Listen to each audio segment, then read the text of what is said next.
English together. Mizmor David, Adonai ro'i lo echsor, v'nos deshi arvitzeni almei menuchoshin haleni nafshi yishovev. Hinachni b'mag leitzedek l'man shemo, gam kelech begeit samoves lo idaro ki ato imodi. Shiftecho u'mashantecho heimo yenachamuni, taroch lefanai shulchan negat sororoi, deshantav Hashem roshi kosira voyor. Ach tov chesed yedufuni kol yemei chayoi, v'shavti b'veis Adonai la'orech yomim. We pray together. The Lord is my shepherd, I shall not want. He maketh me to lie down in green pastures. He leadeth me beside the still waters. He restoreth my soul. He guideth me in straight paths for his name's sake. Yea, though I walk through the valley of the shadow of death, I shall fear no evil, for thou art with me. Thy rod, thy staff, they comfort me. Thou preparest a table before me in the presence of mine enemies. Thou hast anointed my head with oil, my cup runneth over. Surely goodness and mercy shall follow me all the days of my life, and I shall dwell in the house of the Lord forever. At this time in our service, we're going to have a song.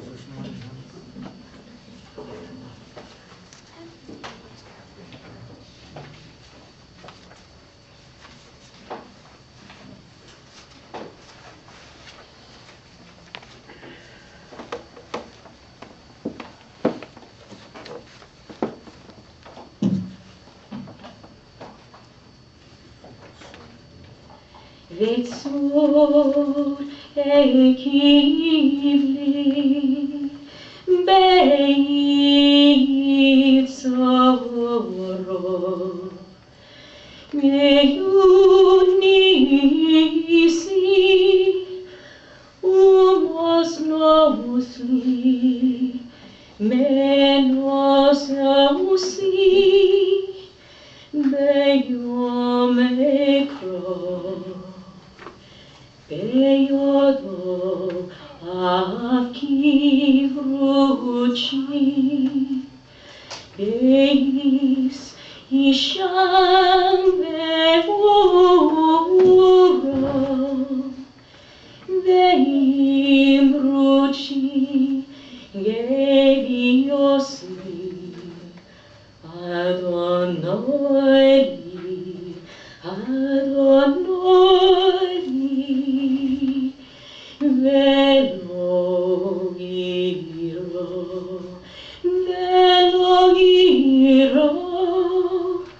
Velo giro. My God, my refuge in my distress, and He is my sign and my refuge, my cup of salvation, whenever I call. In His hand my soul shall rest in sleep, and when I wake, and with my soul, my body, He is with me, He is with me. I shall not fear, I shall not fear, I shall not fear.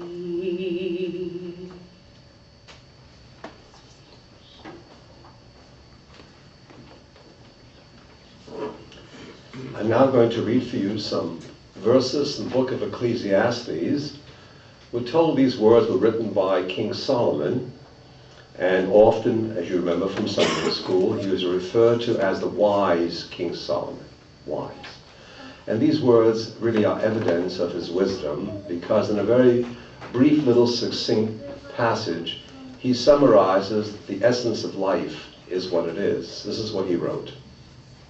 For everything there's a season, and a time for every experience under heaven.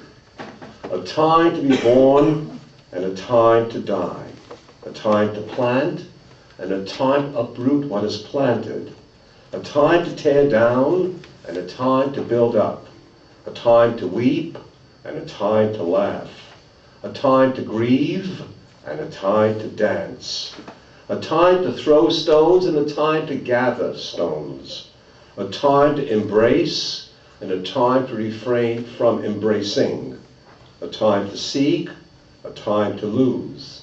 A time to keep and a time to discard. A time to tear and a time to sow.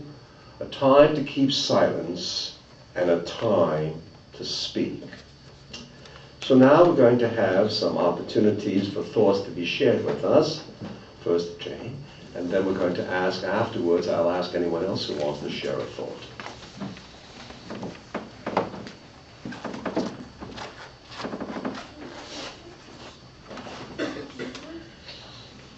I really have no planned statement.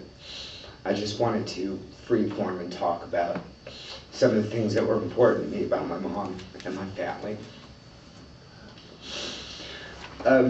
My mother and I are very close. We talked all the time. We talked sometimes 30 times a day. When my dad was sick and dying in the home, he would call me. They put a speed dial button on the telephone for him. And sometimes he would call me every 5 minutes. He would just simply say, "Hey, how you doing? What's going on?" I would say same thing I was doing 5 minutes ago. He would hang up and call back a little while later again, and we'd have the same conversation. It was always wonderful to know that I was there for him, even if it was just to say, "What you doing?" When Dad passed away, Mom came to me and said, "I'm going to keep that tradition that Dad called you every 5 minutes every day." And she did. She called me all the time. She called me at work. She called me at home. She never left messages. She used to call my answering machine, and she would hang up before the beep. And so I would come home, and sometimes there would be 19 or 20 messages on the machine, and for a half an hour I would have to sit and listen to. "I'm sorry, but if you'd like to make a call, please hang up. Dial the number again." So I asked her, "Leave one message, or leave two, or leave some special thought on there. When I get home, I won't have to listen to 19 recordings of the operator." Family meant everything to Mom. Her family and her friends were the most important thing to her. Our family, Bubby and Zadie, raising us, had always had dinners, and Mom was very close to her parents, and when they moved to California, she followed right behind them. In fact, we had to live 3 blocks away. So that meant that the dinner almost 3-4 times a week was with Bubby and Zadie. And it was also with all of the friends and family and anybody who was nearby or happened to be in the area that day. On Passover, they always say to leave the door open for Elijah. We left it open for them, and somebody new every single time. There was always somebody new, somebody to teach her and share our family traditions with. That's who my mom was. Again, it was so important to her to have friends and family. And she always kept in touch with people, and it was very important for her to find out what was going on in other people's lives. And she has several close friends, and over the years her friendships changed and new people came in and out, but it was always the same. They were always just as close to us as family. And for them, I'd love to thank them. They say that you can't measure your wealth by how much money you have in the bank or what kind of car you drive or the clothes you wear. They judge it by the amount of people around you and how much love you give and how much love you get back. And with that, my mother was the richest person in the world. Bill Gates has nothing on her, because people who are around us and the conversations that I've had over the last few days since she passed have proven to me that nothing like money could ever replace the love and the thoughtfulness and the caring that your friends and family give you. Mom was the type of person who, no matter what the situation was, her friends and her family, if there was an argument or if they didn't do what you wanted to do, she always had one more chance for them. There was never a cut it loose. No matter what you did, she would come back. And I really want to acknowledge that in her life. She always gave everything one more chance. And she always did that because she felt deep in her heart, no matter what the situation was, whether it was good or bad, it was always going to be good again. And I really learned a lot from her on that issue. I want to thank everybody for all of the things you've said and everything that you've done. Mother would really, really appreciate it. Thank you.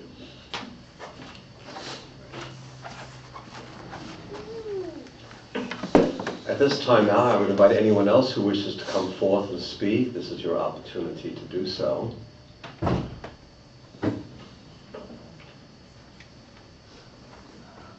We're going to be here until 4 o'clock, so if you don't speak, it's going to be just staring at each other.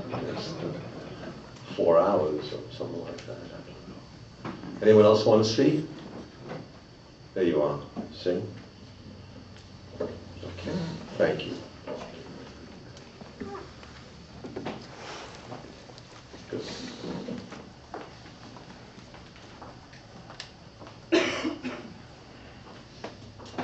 Well, following up what Jay just said, I have to say that at every birthday party, every year, she and I would sit there and talk for hours and hours, and many is the time she said, "He is such a wonderful son. He is such a wonderful son." She kept saying it over and over and over again. And we talk about our families and our illnesses and our joys, and she was just a great partier. That's the main thing.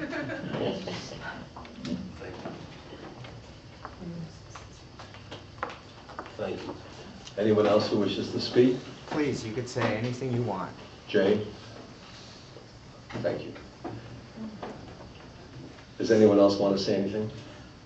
Yes, please, dear. You can speak from your seat if you'd like to. You don't have to come forward. Okay, first of all, I have to apologize for being late. Yes, we noticed that. My turn was Yes, just bad instructions. But it was noticed that you were late. So sorry. You were late. But But you're excused. Thank you so much. Yes. What I'd like to say about Arlyne, I spoke with her from time to time. She's the mother-in-law of my sister-in-law, Andrea Glickman. And just only a few months ago, the last time I had seen Arlyne was when she came to my house, and she sat on the chair, and she said some very, very warm and loving words to me about what I had been going through. And I cannot say how often it comes when I think about those words that Arlyne said. And they were so loving and so compassionate and so encouraging. And I'm going to miss her very much. I respected her, and not only that, but she's also was a fantastic cook, and she will be very missed. But I wanted to say that because what she said to me was very, very touching. I don't necessarily have to share it with anyone, but it truly was encouraging, and also giving a lot of respect to me for the actions I had taken, and the considerations that were made given the circumstances. I will always remember her and respect her and honor her. Thank you very much. Thank you. That was very kind. Anyone else wish to speak? Yes, please. Hi. I've known the Goldstein family for about 30 years, and Arlyne was often like a mother to me when I couldn't turn to my own mother. And she truly will be missed. That's wonderful. You know, there was a poet who said it very beautifully, and I'm reflecting on what just now said now. The poet said, "Life is but a piece of paper upon which we write a word or two, and then comes night." You know, sometimes we think that if we say a lot, that we've said something very worthwhile. And the truth of the matter is sometimes, in very brief, succinct words, we say an awful lot. So life is a piece of paper upon which we write a word or two, and then comes night. You know the old adage, leopards don't change spots? You know, we are what we are. We repeat who we are. So when we talk about someone's life, as you so beautifully described her, it's just a word or two, but it's volumes. Thanks. Anyone else wants to speak?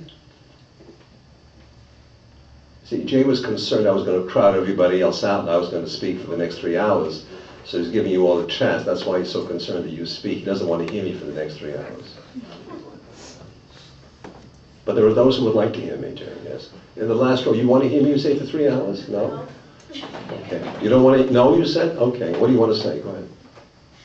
I didn't have the pleasure to meet Arlyne. She was a customer of my father's meat market for as many years as she lived in the West Side.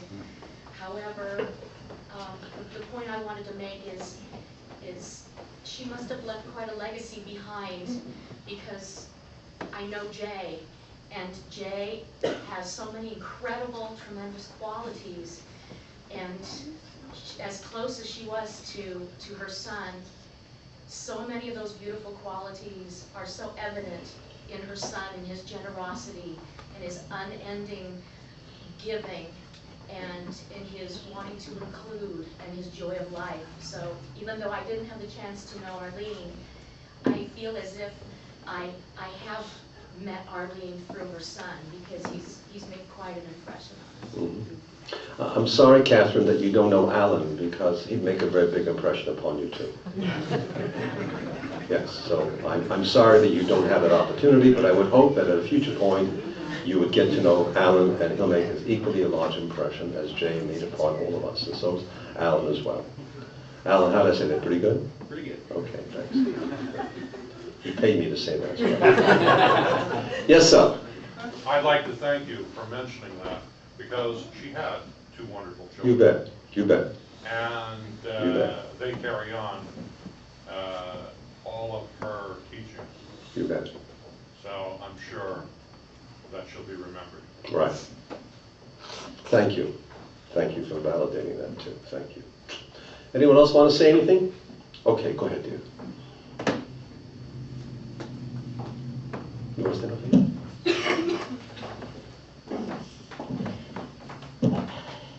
In the past 4 months, Al and I moved in to take care of Arlyne. This is the 3rd funeral.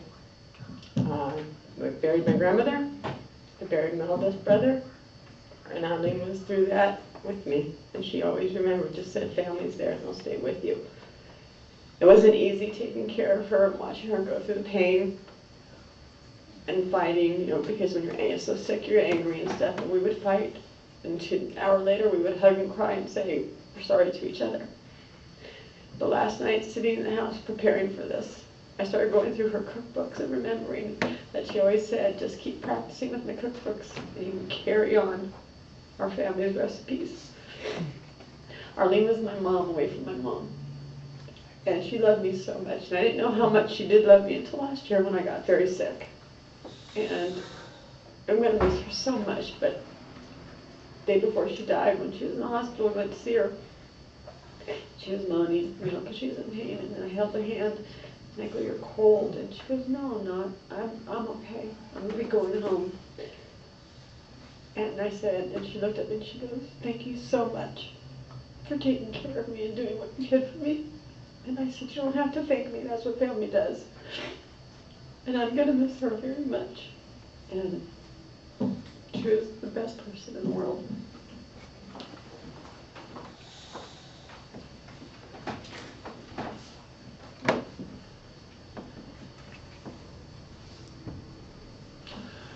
There was a poet who in a very, very nice way described the essence of life itself. And unfortunately, none of us want to deal with a reality, and that is when we're born, we get a guarantee that we're going to die. I mean, death is part of birth. In the material world, we have a very easy way to describe that. We call it built-in obsolescence. You go buy a car and the salesman says to you, oh, this car will last forever. You know. And you and I know what he really means to say is for a long time. But the truth of the matter is, When something comes into this world, it has a timeline to it. In the material world, we call that built-in obsolescence. But the human being has something which lives independent of the flesh, and is capable of surviving the flesh. And that's what we've come here today to pay tribute to. We've come here to pay tribute to. And that is Arlyne's essential personality. The part of her that lives independent of her body. The part of her that doesn't get into that box, that will not be buried. The part of her that will live on continuously. This is what that poet said. He said, birth is a beginning and death is a destination. Life is a journey, day by day, from birth to death. Then he goes through a lot of stanzas, and each of the stanzas he speaks about the experiences that you and I are very familiar with. You know, we go from childhood to maturity, we have good times and bad times, good health and sometimes illness, success, sometimes failure, and we go through life. And then ultimately at the very end, at the end of this long poem, he has the following repetition of the first stanza, but he adds on a very essential thought. He says, birth is a beginning and death is the destination. Life is a journey day by day from birth to death. Then he says, to life everlasting. And I'm sure for many people the word life everlasting has some real sense of definition of what it means. For me, I really have a limited sense of it, and I'll share it with you. I really don't know what happens after a person dies. I've been asked the question endless times by people, Rabbi, what happens after we die?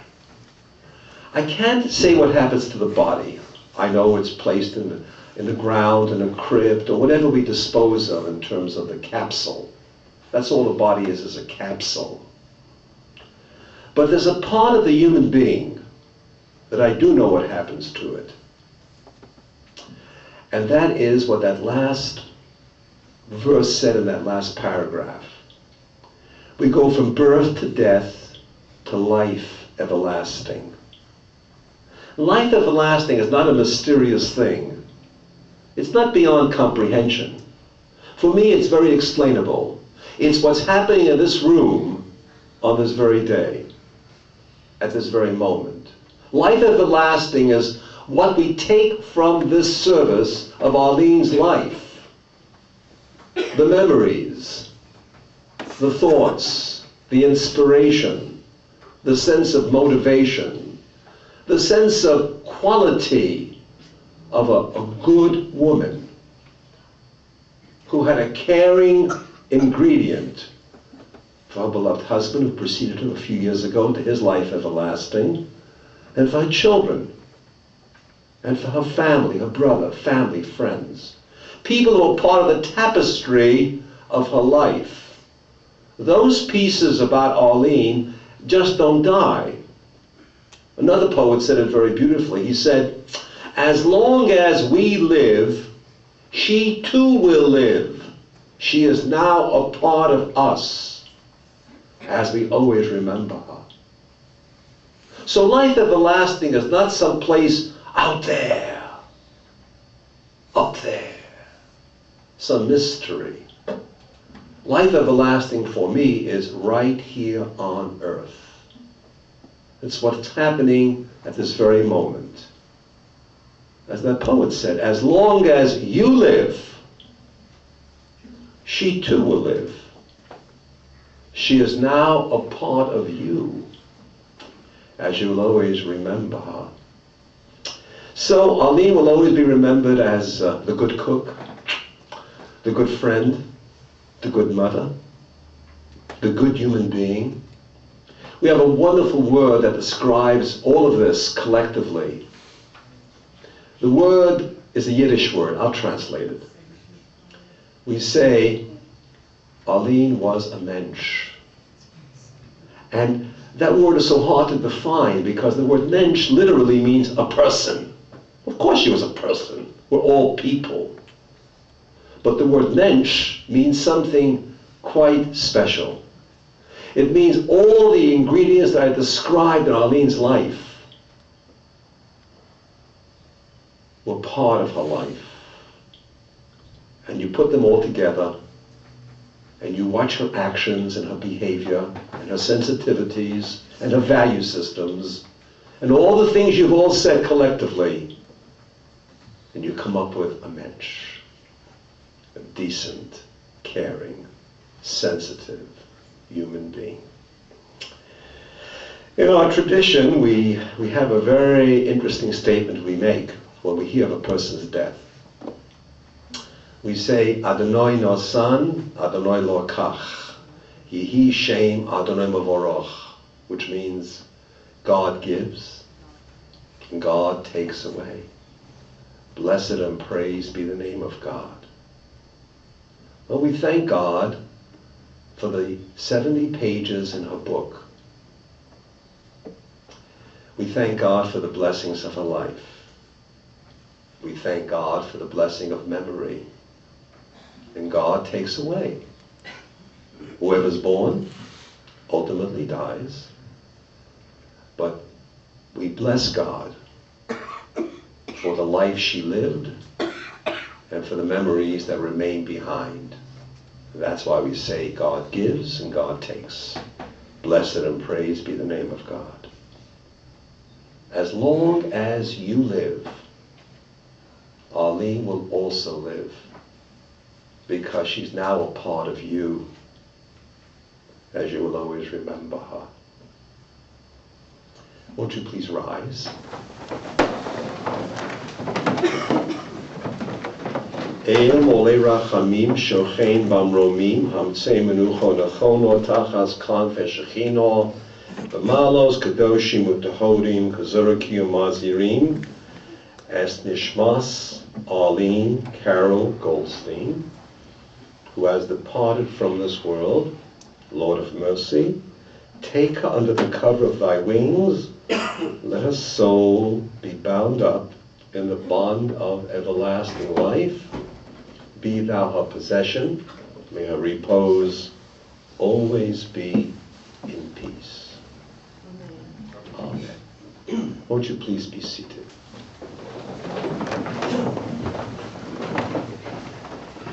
Thank you, Rabbi Cohen.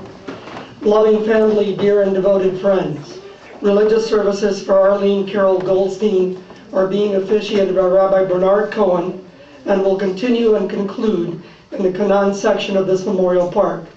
Now, this section of the park is located at the very top of the hill, so it will be necessary for us to drive in procession to the committal site. On behalf of her family, I wish to express their deep appreciation and gratitude to each one of you for performing the mitzvah, the act of loving kindness of being here, and in doing so, helping to lend them strength and support during this most difficult time.